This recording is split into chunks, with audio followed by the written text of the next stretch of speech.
Интерес предизвика резултата от изборите в Унгария. И в тази връзка тези избори доказаха, че никоя власт не може да устои на масовия народен вод.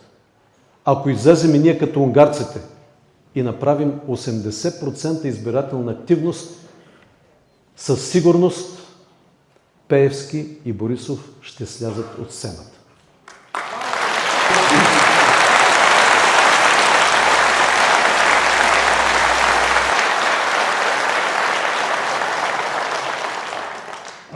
Орбан даде урок как се посреща изборната загуба. И когато в неделя посочим вратата на партиите на статуквото, ще видим как Пеевски, Борисов, Василев, Денков посрещат изборната загуба.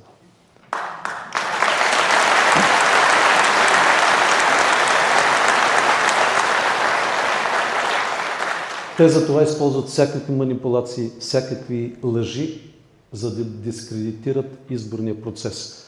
Но ние няма да го позволим, защото само високата избирателна активност може да направи така, че да отдавим техните лъжи и манипулации и купения вот в море от свободни гласове. И аз ви призовавам да го направим.